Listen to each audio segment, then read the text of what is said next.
could be a sitting duck in this game, and his AD carry is named after a duck. Let's just jump on the roof.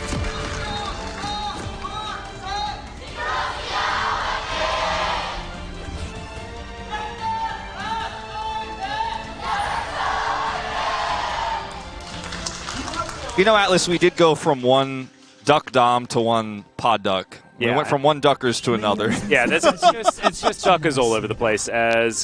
Wait, Beryl. Wait, can he play it yet? He can, right? Yeah. Wow. Should be in the game. Pretty sure it was on 13-10. And that's not it. I'm pretty sure. I haven't. And G-Sun is reminding us that he doesn't even use his Leona skin. Yeah, so. he's never used his Leona skin. He always uses like what is it? Yeah, it's the Solari. The Solari Leona, yeah. Which is the skin that I use too. But that was a release skin, and Leona has so many cool ones. And Beryl's one is actually very cool.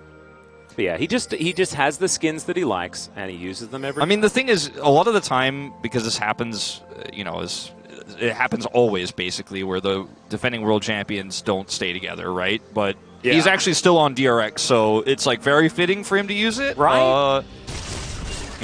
But like in this game, if Deft had picked Caitlyn and used his skin, you're like, because like that's like shout outs to DRX, the team that we're I left against right now, yeah. But let's see how this laning phase goes, because this should be a lot of danger. And as we can see, it is going to be Paddock going for the lethality version of the Varus, as Canyon wants to put a stop to these shenanigans ASAP. Yeah, very early here. No vision. Paddock in a risky spot here is going to see if he can flash this W. Well, he doesn't know he was about to, but he certainly might want to. Beryl going to check, maybe? Well, nope. There's the flash forward, and Beryl might just be dead already. That's first blood going to Deft. I don't know whether it's certification, but it's on its way. I'm not going to certify that one, but I'll call it a certified level 2 gank. A certified Viego is on the map. Oh, yeah. Yeah, it's one more that goes in that file under my desk. 2023, June 11th, 4:53 p.m. Yeah. Put it in the file. Yeah, I was going to say, like, is Mr. Duchovny going to, like, take that one out later and try to decipher what it means? I'm not entirely sure. We'll see. Anyway, Showmaker here just putting some pressure onto Yahoo, and it's working quite well for the Annie for now. Big minion wave, though, so Yahoo going to be able to get back up in farm at least. And Yahoo, he's obviously picked Doran's ring here because he wants some additional sustain in this lane, but Annie's going to be very annoying and just farming first strike. But on the bottom side of the map, it's like, yeah. Slight zoom for the caster minions, as we're going to check this fight out one more time. But, Beryl lived through the Heimerdinger Ashe, Varus Ashe, like all of this. Where it was his fault. Yeah, it basically was. Like, he lived through the era where those level 2 and level 3 ganks are so potent. Paddock, on the other hand, not so much. Like, playing an LCK Academy, not even Challengers Academy, the 3rd tier. I think the meta down there was very different, and you've got to respect the opportunity for a gank like this to happen if you're playing that far forward, and both of them certainly did not see it coming, trying to get the most greed possible. Yeah, and now Deft walks back with Berserker's Greaves, which he is very happy about. Doesn't actually have his Cull picked up yet, but having that perfect money to go back and get Berserkers on your first back feels real good against all of this poke damage that is going to be flying forward. You can see Croco making his way down, and it's just going to go for a bit of an invade. It's an empty jungle, though. Canyon has well and truly just lapped all of that up. Yeah, and coming over here to maybe set up for a potential... I don't want to call it a dive. There. Yeah, like he's definitely there. He's just going to be annoying here while they try to grab this plate, and if they try to if Deft tries to make anything of it, maybe then they commit. But otherwise, I don't think you really want to be diving here at level 4. But the more this poke lands, the opportunity gets a little bit more juicy, Yeah, and after the bounce, Deft then trying to walk out into lane becomes more difficult at 50% health, as Beryl just throwing volleys left, right, and center.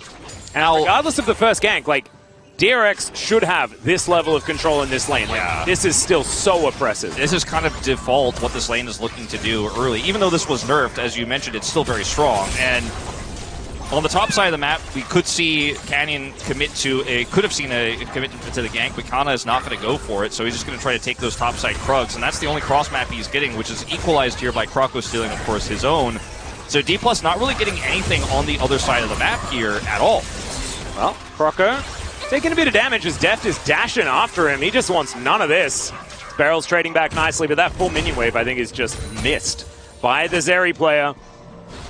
So Showmaker sending Yehu home is certainly a good thing. Being able to get some extra bounties on this map elsewhere is a good move, especially with the fact that Jax should have a pretty free lane into the Ornn. Canyon's time is going to be demanded, let's just say, in this. Yeah, certainly will be. This here's level 6 for Rascal. Oh no, Canna not being able to play out the mind game effectively into the Counter-Strike. Bellow's Breath still gets stunned. And will be able to get himself out of there. No flash is needed, so I guess I'm just getting a little bit more excited than I necessarily need to. Yeah, just gonna heal up with cookies, refillable Doran's ring, or Doran's shield rather, and both gonna be okay. Kana actually not using his ultimate, arguably favoring what Ornn can get out of a trade like this. You know, like he's gonna be sitting on a turret, he's gonna be fine. It's difficult to dive him. Canyon is on the top side of the map, clearing that Gromp and Wolves right now. He'll be fine. He actually decides to back either way. So, as I say it, will end up being enough of an impact here to force that back. Yep. And I'm looking at this game like, okay, the early game kind of went almost exactly as we expected, minus that level 2 gank from Canyon. We're going to see potentially another one here as Yehu finally feels like he's got enough control of this lane to push forward. Yeah, Flash Bear just going to come through, and in fact, it's not the bear. The Incinerate comes on in, and Yehu taking a lot of damage. Beryl in position, though, as Croco's moving over, but another stun will land. The Jace in so much trouble. Kellen somehow picks up the kills. Now Deft wanting to grab more. He can skate over, and Croco is just going to die. Loses his aftershock and just gets zapped, and now D+ can transition so effortlessly into this Mountain Drake. Yeah, and this is really going to put the Jace so significantly behind. It is lethality Varus, right? So you're running into this tank Ornn later on, but you're not going to be hitting your mid-game spikes the way you want to. And Showmaker has such a nice lead now. And this is Yehu finally, you know, having some items in his pocket going, all right, well, with these longswords, maybe I could actually trade effectively. It's just so difficult to do that against Annie. And I want to point out that he opted for First Strike and not Phase Rush, so into Viego Annie, I think that's not really the choice that you're looking for. It's kind of insane greed for what you're going to be able to do poke-wise in the mid-game to pick up some additional gold there. But now you're wishing you survived because you're not getting any gold right now, that's for sure. And your road to Ghostblade and Muramana is now paved in all sorts of speed bumps. I don't know. Yeah. It's not paved flat. at all, actually. Yeah, it's actually just a gravel road with potholes somehow. It's gravel road in a place susceptible to bad weather, Wolf. That's what it is. Mosquito-ridden puddles and all along the way. Oh, no. I hate it when my puddles are mosquito-ridden when I'm driving around. It's just the worst. As Beryl and Paddock, they're doing what this is what the duo is supposed to do, right? And if you look at this composition as a whole, because like DRX, it's not working so far, but I do still like what they were opting in for. It's a 4-1 composition with a heck of a lot of poke that should be able to get vision control with saplings and hawk shots, right? Like, in theory, there are so many things that make this good. But that was like, the champions are now way less strong than they used to be. Yeah. And DK have this late game, like, giga meta comp that is just like all of the things that you're supposed to do in League of Legends these days. And unfortunately for DRX, they've fallen behind early, which is the time where they're supposed to be creating advantages, especially in the bottom lane. So, and it's a 2-0 Zeri. And Zeri is now going to try to push Plate's topside here after taking this Herald, and they will be able to give it to her. Deft also, like, yeah, he's quote-unquote behind by like 10 CS here. He has 2 kills, though, including First Blood, and he's going to pick up more plate gold here on the top side of the map very soon. So, yeah, you got the entire turret bottom side, but Deft isn't really that far behind. Now, luckily, the Ghostblade is picked up here early. They are able to, with that entire turret, give that to Paddock here at this stage in the game, which is going to really give him a huge spike here. Unfortunately, nothing to fight for with it at this moment in time, with Herald going over, Drake's in 3 minutes. So Deft is sitting on his Hearthbound axe. Hearthstone axe? Hearthstone axe? Battlegrounds mode? I was going to say, like, is that just a card on the end of a stick? Sounds kind of cool. But, like, Kana is also getting plates here. The macro here for D+ is just way better right now. And the gold lead, it's only, like, 600-ish, 700 right now for D+, but it's where it is that's the biggest problem. And how delayed this power spike for Yehu is going to be is what I'm most worried about. Plus the fact that Jax isn't ahead this time. Dude, I just had an idea for the best Easter egg in the game. Go for it. If you click on Hearthbound Axe, it just channels you back. So it's like pressing on a Hearthstone. Ooh. Imagine. Oh, God, that would be so cool. But they'd have to change it to Hearthstone Axe, right? I mean, they could just not, and then you're like wondering why it channels you back. And it's all because we said the wrong name. Oh. If it clicks on it, does it like mean that I can... Okay, hold on. Wait. Bear Yahoo? doing battle with Yahoo. Yahoo having a bit of trouble here, but 50 gold. No, the turret gets the 50 gold. Oh. You don't get that. Turret can't even go to shop to buy items. No, it's stuck there. And sometimes even just explodes. I mean, look, Def got no plates topside, but he's just going to come back down here and get him bottom side. It doesn't matter. This turret might be going to Boris right now, but unfortunately doesn't respawn. Yeah. But no, it's not going to. It is Shelly that goes down, but she still does her job. Picks up some plates here. So, oh no, can you? Look at the gold deficit for Def, 88. You know, it's so insignificant when you consider what he's going to be able to do later on in the game in terms of team fights, how well he scales. That's, you know, you're hoping you're looking at like a 400 deficit if you're Paddock in this game. You're hoping you have a pretty significant advantage because, as mentioned, there is no fight while you have this Ghostblade spike where you're going to get anything out of it versus Deft, who's going to have his Trinity Force shortly anyways. Okay, well, Paddock's in a bit of trouble here. Speaking of Paddocks, there's a Ram! And the Brittle Varus is going to get sent home. Beryl just getting entirely ignored here by Canna.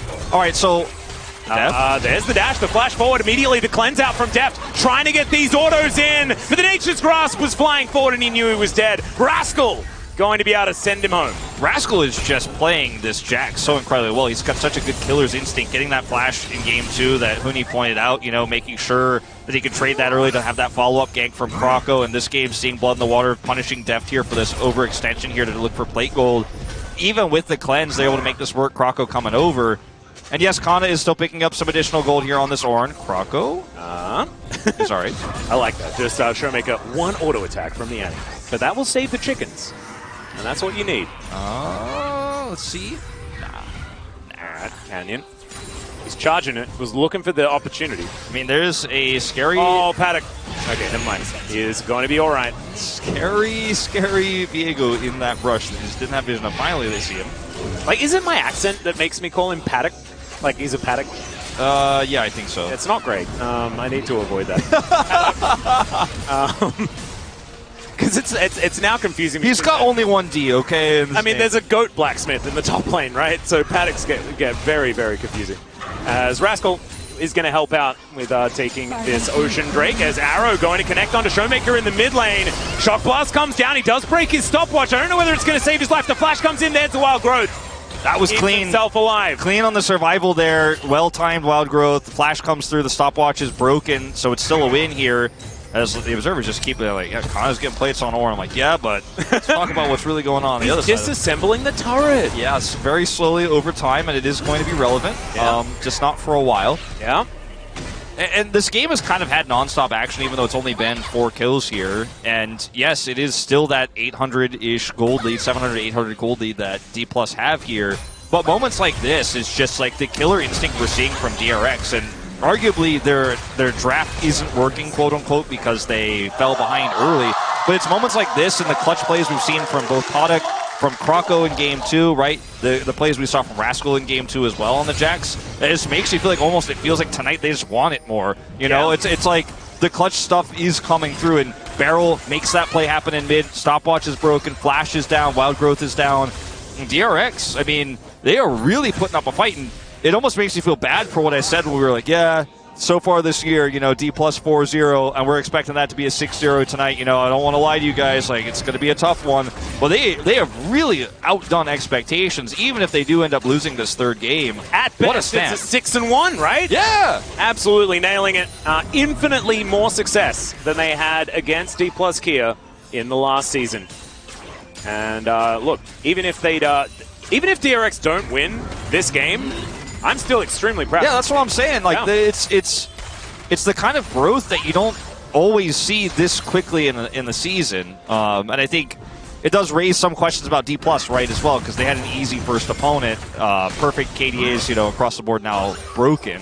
But And we were looking at it going like, okay, D+ have their own weird read on the meta, aka they're having fun because their opponents are weak, but we saw the Scion pick, which was actually not just for fun gaming, it was actually really smart. But then in Game 2, some weak performances from Deft and Kellen. Game 3 here, they have a lead, but let's see what happens when we hit these mid-game fights, if they can deal with some of these clutch plays we're seeing from Rascals. We'll finally get this entire turret down now, the exchange of the top Rift Herald. Yep. Turret is going to be taken out, but it is still first turret blood, actually, that was picked up on that bottom side for DRX. So that is going to pad their coffers just a little. 1,000 gold behind those still as the dust settles. The things not in the worst spot. And if they can get these setups where the poke is actually going to be relevant, right? These piercing arrow shock blasts makes life very difficult if the poke is actually going to land onto Deft. The only issue is the fact that counter exists, right? And I'm doing my very best to ignore that, just in the hopes of having an even game. It's problematic in that it makes it harder to lock down the Zeri. It makes it harder to burst the Annie. And Zeri and Annie both have their own ways of getting out of fights. The Zeri can slide over a wall. The Annie has the ability to just straight up stun you as you engage and then turn the fight around. But if the poke consistently hits, if they can find those angles onto the Zeri or onto Showmaker, that's when it gets really scary. Or arrows! Yeah, Arrow going to almost connect onto Deft, but he manages to skate his way out. Still, this turret is going to be taken down. And the siege mode set up here by DRX. Absolutely fantastically done. And you've just got to respect these the arrows, right? If you get caught by one of those as Zeri here, I mean, you have Cleanse, so you have that kind of get out of jail free card, but if that gets forced by any other way, you get caught by an arrow, you get hit by a shock blast, like, even if you don't die, you're not doing Zeri things in that team fight because you need that health, you need that resource to actually survive and carry the fight as Product did in Game 2. So, you know, there are really nice ways for DRX to kind of sneak their way into a victory here, even though we talk about scaling. The lethality here is going to be thwarted by Ornn, but not so much the Zeri, not so much the Annie, and realistically, not the Viego, especially because he went Merc Treads this game. So, you know, you're really fishing as Beryl, as Product, and as Yehu here for backline access with Poke, and so far they haven't really disappointed us. No, I actually think it's kind of working out, but the longevity of it is going to be a difficult part of it, right? Because D+ gear do have a lot of hard engage options, which is obviously sort of the bane of poke compositions. Dive is generally the best one, but having an Ornn is certainly a good way of dealing with it. Rascal also building Zhonya's second this time around. Going to have that as an additional engage tool himself, or peel for his pokers, and ooh, that shock blast just narrowly missing, and they can't miss these. It's very important to land that poke in this particular moment. As D+ gear setting up for this first Drake, they'll start it off. Yehu off to the side. Piercing arrow connects onto Canna, and you can see how much that is going to be a problem as Nature's Grasp does come down. Canna trying to get into position. As Yehu does connect the Shock Blast onto Deft. Half the health bar here of Canna. As there's the flash Tibbers. The bear comes down and finds the backline. The flash forward from Canna isn't fantastic though, as Rascal gets into the fight, but Deft takes matters into his own hands. Just eliminates the backline entirely. And now everything has fallen apart. The Phalanx has split and the flashes forward from Deft. He is mad about what happened in Game 2. And you can understand exactly why. 6-2 here for D+ gear. And that's that Zeri that had such an early lead is really starting to show up now in this fight. Good flash forward from Deft there to actually close the gap, because after Showmaker's engage was largely just weathered by DRX, if he doesn't actually get in there and make that damage happen quickly, then Yehu gets into melee form to the skies and actually rips Deft apart and maybe actually bursts him down. As you can just see in this fight, when the ult comes through here from Showmaker, the rest of DRX are just kind of casually like, all right, well, what happens next? And then Deft makes the play here beautifully, has a ward here over the wall, knows exactly where Product and Beryl are, gets to slide through and assassinate the enemy Varus. If this doesn't happen that way, where he both assassinates the enemy AD carry, but also avoids the solo laner threat. So he's doing two things in this moment, both escaping danger, but also assassinating the enemy AD carry. If he doesn't do that, the fight definitely could have been won there by the side of DRX, but he had that vision over the wall, which was so critical, allowing him to know, okay, I've got this, I have the damage, I will blow that Varus up.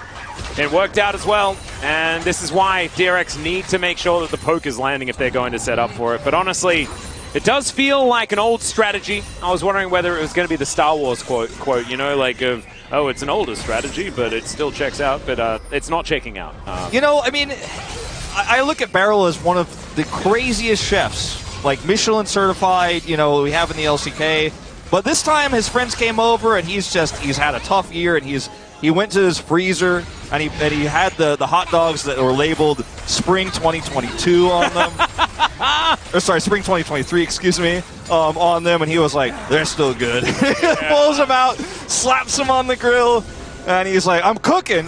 Yeah. Or maybe he's one of those Michelin chefs that have just like, it's just gotten too much, you know, he's gone too far, and now he's just like serving lawn. And he's saying, no, but it's art. You don't understand. We're like, but it's still lawn, and it doesn't taste very good, you know? Yeah, there's a couple of different ways. We'll have to ask him about it. As 1,000 gold is going to be the lead, it's nothing insurmountable or anything like that. But as this game goes on, it just gets more and more difficult. And if the DRX composition is going to get picked apart like this, I really just don't see it going much further.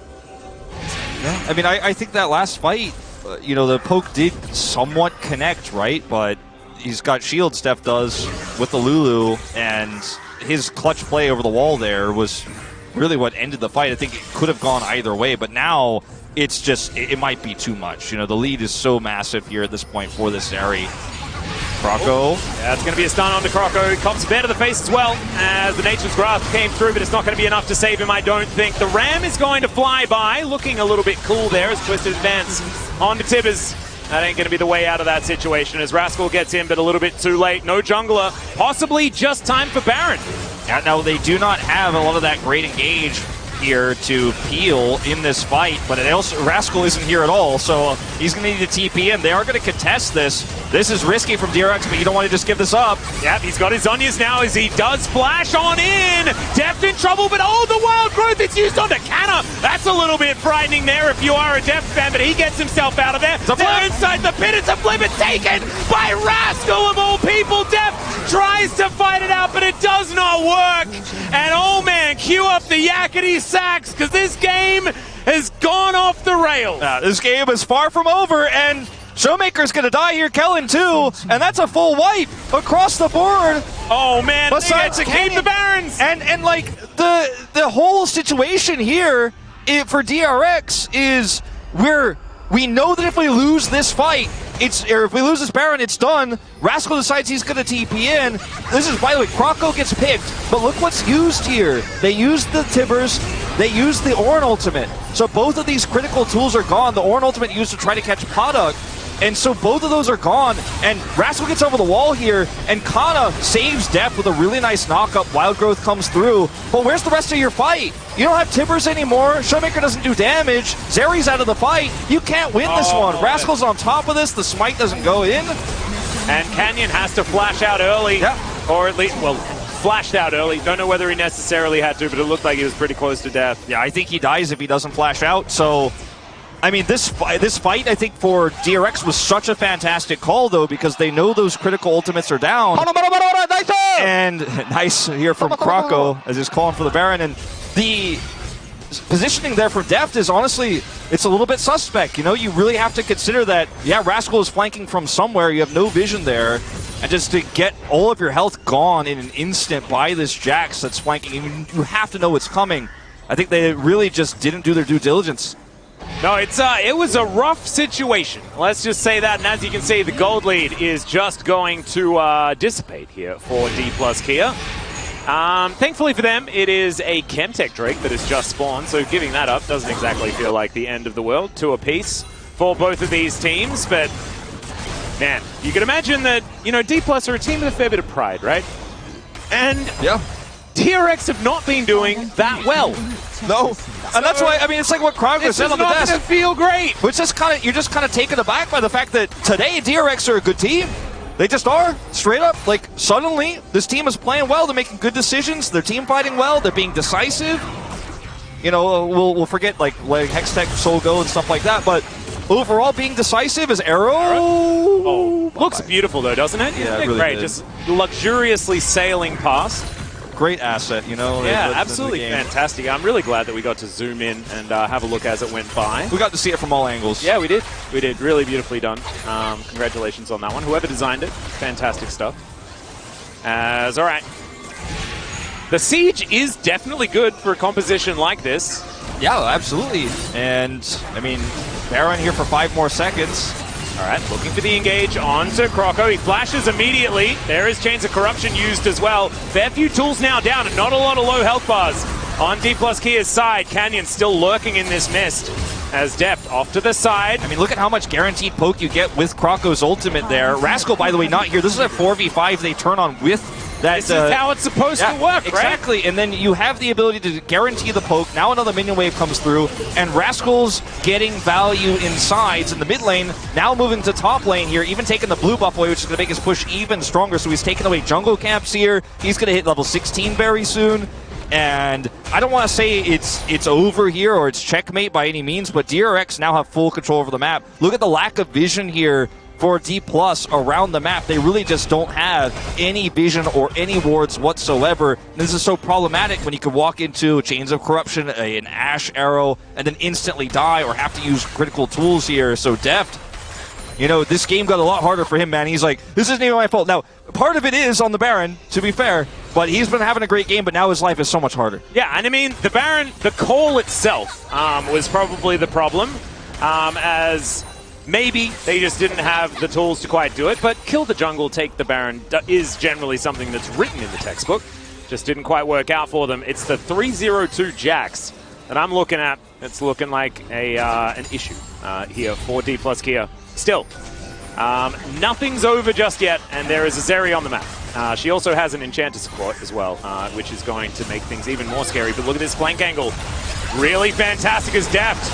Trying to get some auto attacks down, but there's the counter-strike. There's the threat as Deft tries to get out of the way. Now the Ram's going to come through. They transfer to Croco. That is the first kill. Rascal goes golden yet again, and now dives forward. The flash out, though, is immediate, and Rascal's going to be taken out. Deft grabs that kill as well, and DRX have to back away. Only once will he be caught by the flash counter-strike in this game. Deft has 9 kills now on the Zeri, and his reaction was fantastic there. Perfect flash to avoid Rascal. He knows it's coming. He knows the timing of the Zonias, and he instantly flashes it. Beautiful play, and that's what guarantees they take the Jax out. If Deft messes it up, if his fingers are slow, if he's sleeping on it here, then he dies potentially, and this is a one fight for DRX. Croco is the brunt of all this damage. It looks like, okay, maybe there's going to be a great turn here from DRX, right? But Canyon's also on the flank. So it all comes down to Rascal here. And when you get this knockup on the Poduk, like, he doesn't have the ability to close the gap. So Rascal's counter strikes in. Deft flashes it perfectly spaced. And that's the end of the fight. GG on that one. And, you know, this Zeri is big. And we talked about, can his positioning be good? Will he be caught? Not this time. He was on the Baron. But now when we go into the second Baron, they have so many advantages. They definitely do, and he's also very close to a Titanic Hydra as well. Going to take the Grump. We'll see whether that's going to be enough money to get there, as Baron has just respawned. Canna looking to move back towards that top side, and man, everything about that play from Deft was exactly what he needed to do in that moment. Sidesteps the arrow, makes sure that the first engage from the Jax doesn't work, waits it out, knows that the leap strike is coming, and sets up for it. But still, DRX, they do have opportunities, right? And if they do manage to get set up in a position, which is pretty comfortable to do with saplings, with hawk shots and things like that. And look at all of this, these wards that they have down as well. Double Serylda's actually picked up also, as Yehu and Paddock both have those set up. The wave clear here for DRX is pretty insane, and they can push this wave through, and they still have Cryo right now. Croco's still flashless, unfortunately for him, so you know, it's very scary for him to actually stand up at the front and continue to do that poke. So Arrow gonna connect. Wait. Onto and then he's gonna walk That's away. Why he went Merc Treads. So he could be in a safe spot when that does happen. Yeah. The basically right in front of you arrow doesn't also stun for that long pace. Not too long. Yeah. TP from Yehu here, and DRX now losing control of the mid lane. This dragon is not what it's about, though. Not really even a little bit. It's Chemtech Soul. Neither team cares about it. It's all about the Baron. DRX is like, yeah, I dare you to try to threaten a trade. We'll take this trade any day of the week. And fighting for these control wards is massive for the poke. You know, giving that vision is so critical here so that you can actually land that poke as the Varus here, as the Jace. They have control ward control of this push. So hard to approach here. D+ going to try to push the turret. Yeah. Oh man, that's a lot of damage taken by Croco. Knockup does come forward. Don't know about this. May have overextended. He takes the arrow to the knee and is then going to call the ram, but it's not going to be pushed back. Rascal finding the angle. Kellen going to be taken out first. Def is still alive, but he doesn't have anyone to stand behind. And DRX have found it. Yeah, Kana really dropping the ball in this one. That was not the time to go in. They did not have the follow-up, and he is punished hard for it. Way too close to the sun there. Arrow to the knee, definitely a great way to describe it. Now DRX going to try to take both objectives. Deft here looking for a steal over the wall. Will be unsuccessful as Canyon doing his best to try to clear any vision he can on the top side of the map here. He's getting the health back here with this empowered honey fruit, so maybe with Heartbreaker Flash, he gets in and gets out. The heist is all he can hope for now as he's hiding here, looking for an angle. Yeah. And this is dangerous, right? 5 seconds, and then there's a teleport available from Kana as he has to flash so early. There is the Chains of Corruption now on cooldown, but Showmaker, his health bar is pretty much just gone. Deft is at full health. He's scary, and Canyon being alive means that this Baron, it's not a trick that they're going to fall for as well, because they just capitalized on D+ Kia making the same mistake. And they really need Croco's ultimate, I think, if they're going to hold on to this one, and it's not back up just yet, so great play from Canyon. It will actually cost him his flash, but threatening the steal, being in the proximity, buying some extra time there for the rest of his team to come over is massive. As this is Kana, bellows breath in, and then as the team is disengaging, he goes in. Complete disconnect between what he's trying to do, and the Shirelli is coming over to try to rush towards Drake here on the side of Kellen. And this is one of those moments, the Kana haters, man, they're definitely going to capitalize on this, because this was definitely not the call, and perhaps the shot calling was the error. Is Canyon, where are you going? I'm not sure about that one, as Canyon's going to have to Heartbreaker his way out. Okay, the ram is going to come through, but that is once again Call of the Forge God on cooldown. This game is going to give me a heart attack, man. It's actually insanity. Call of the Forge God's gone, Heartbreaker's gone, and Canyon flashed in that last Baron contest, so he's now down at like 1/3 health. He's going to have to get out of here, and there's a window now for DRX. Well, the Jack Greaves have been completed for Kana a while ago. We have the Deicide done for Canyon, although it didn't necessarily help him in that last moment. Maybe gave him a little bit too much aggression. And speaking of aggression, Deft is super far forward. Piercing Arrow going to do a fair bit of work there, but as you can see, with these 4 items that he's... Bloodthirster is... yeah, he'll get some of his health back. That's why he delayed the Titanic Hydra. He just wants to have the healing. Once he gets hit by a Shock Blast, he wants to just be able to use minion waves and jungle minions to, or jungle creeps rather, to get back to full health. And you can see it at work here with the help of Lulu, of course, as well. And, you know, you have to hit the poke and then follow up on it. That's why Croco's ultimate and Rascal being in the vicinity is so important here for DRX, because it's still a very strong position for D+ in terms of their composition, even down 2,000 gold. Yeah. Showmaker getting a little bit frustrated here. Getting slowed down by these shock blasts now that the Serylda's has been put together. Arrow going to immediately be cleansed there. He's going in! Deft, he's just going to flash, going to cleanse. All right, not sure about that one, as they're taking so much poke. This is what the composition wants to do, and now that is cooldowns used by D+ Kia, and DRX punished them for it. They certainly do. Showmaker here also having to back, taking so much damage himself, and this is just going to be the Baron angle. Rascal can hold this choke point. Look at all the wards here as well. There is just so much vision. There's no flank angle. There's no secrets, D+. You're not getting in here. A circle of wards around the Baron, and DRX have been so diligent about this entire time. You look back to D+'s Baron attempt, they didn't have that vision control. They were thwarted. Not to be the same of DRX, who have had so much wave clear and so much control of the map to actually set said wards up. As Deft, bit of a peculiar decision here to try to go in. Everybody's stacked up, so maybe you end up getting a big ult here and actually doing tons of damage to push them away, but it's not the ult he was looking for. He's caught here by that Maokai ult, which is so critical, and everybody's just too low. He doesn't have anything he can heal off of here, and that's going to be the Baron going over to DRX. Yeah, now they're going to be able to use it in this 4-1 yet again. We saw the first time around it worked very, very nicely, right? Put Rascal in a side lane, and then the other 4, siege and poke, siege and poke. And there's so little that you can do about it because their disengage does work so well. The on-demand vision that you have as well with the saplings and the hawkshot. And DRX just sitting pretty right now. I mean, right now, like, I still feel like D+ have a great comp. They just don't have map control, so it's so difficult to use it. And DRX, once again, it just felt like backs against the wall. really rough early game. Deft has 2 kills. You have no mid-prio. You're not getting anything done. You're behind 800 gold for most of the game, and we know the better scaling goes to D+. You know those ornaments are coming through. You know, unseen gold here. Yeah, D+ behind, but they do have all that extra stat bonuses from the ornaments coming through. And yet DRX are more decisive, and yet DRX are hitting these shock blasts. They're taking better team fights, and it's a very peculiar game. I think a lot of expectations after week 1 will be changed by the series regardless of result. And now DRX just waiting for this Chemtech Soul to spawn. 15 seconds, they have prio.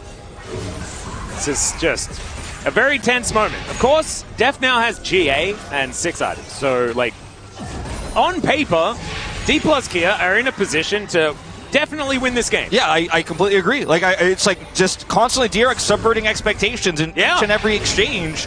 And Yehu here on the flank. Deft so far up. I actually really like Deft flanking like this because it's harder to actually hit him with that poke damage. Yeah, Showmaker does have his flash available as well. There's the knock up onto Croco, but they don't overcommit.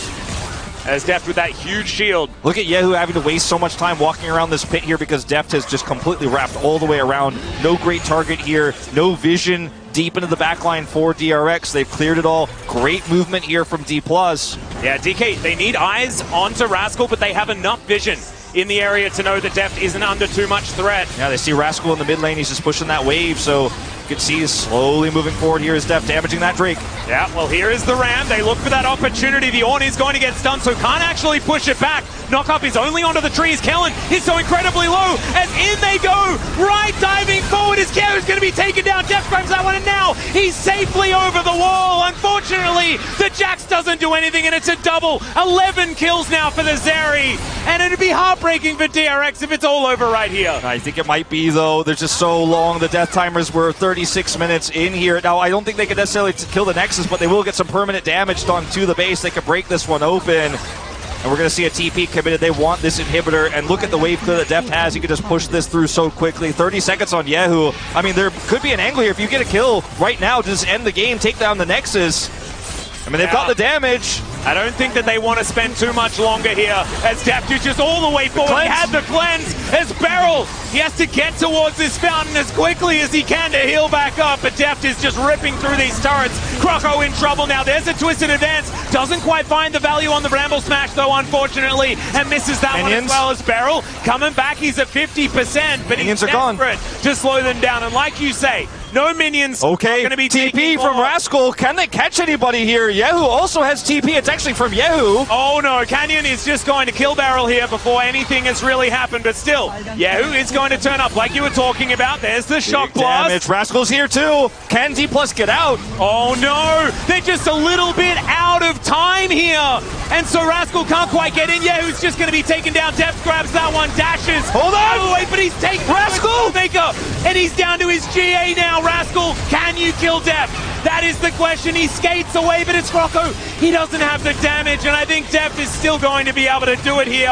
Croco will be taken out. The piercing arrow, not enough. The flash has to come forward. Oh, getting out of the way of that extendo beam was very important. And this game is... like I said before, it was going to give me a heart attack. I was about to pass out. 13 kills! 13 kills on Deft! If any Zeri moment I'll certify, it's going to be this one, where he's able to skate his way around. We're going to go all the way back to this critical team fight here with Deft. Is just so untouched. Rascal looking for the engage, but Deft has GA. He's got so much mobility. Rascal gets on top of him, he flashes the wall. He's doing damage over the wall. Wild growth not even required. And this is just such an easy cleanup. Now, double teleport advantage here for the flank is huge because Yehu can come over here. Now, I actually really like this call from Canyon to say, okay, we might be trapped in here, but if we pick them off one by one, we should be able to win this. They see the shock blast come through from Yehu, and they're like, okay, if we kill him first, even though our health bars are low, we should be able to still win this, right? And Rascal does so much work in this fight, but ultimately it just doesn't matter. His Deft has GA, he's knocked down to it, buys a ton of time. Canyon is also on Viego. He's like, if I get one of these kills, get those resets, it's going to be amazing. He buys a ton of time here. Deft's over the wall after that GA, and Zeri is a champion that we've all seen enough of, and you know what happens. Deft hits level 18, 13 kills. It's so difficult as now the Ram is called once again. Double knock up, Beryl taken down solo. My goodness. What is that damage? It's just absurd. Sterix has now been put together here for Deft. He's a raid boss as Kehu. Going to be able to find a bit of damage onto Deft, but unfortunately he's the one with lifesteal, and I don't think he's under too much threat. The Serpent's Fangs coming through here for Yehu and Paddock are quite significant, but it might be, as you said, too little too late. Oh, One God. last fight. Don't flip it! Don't flip it, guys! It didn't go well for you in game 2. Well, Rascal's inside the pit now. Canyon is. Rascal can dive on forward. Rascal. Strike.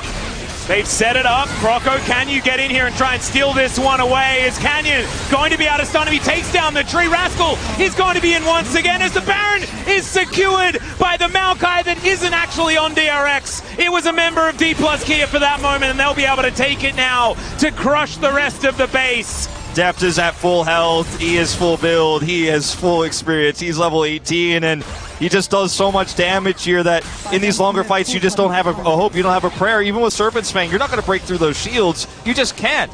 It's not going to happen, and they can actually just push to end here. They're like, do we want this Drake? Not really. Actually, just push forward here with these minions. CP comes through. Only one Nexus turret alive. Yeah, and barely. Deft is going to need a bit more CS here as well. He's only at 517 right now as this last Nexus turret in trouble. Tibbers was battering it. Nice double knock-up once again. This Paddock is going to be the first one to go down. Rascal should be the next one to fall. The counter-strike is good, but it is not good enough. And it's a double for Deft as they say goodnight to the Nexus. A far more difficult best of 3, though, and hats off to DRX for making them work for it. Deft, I mean,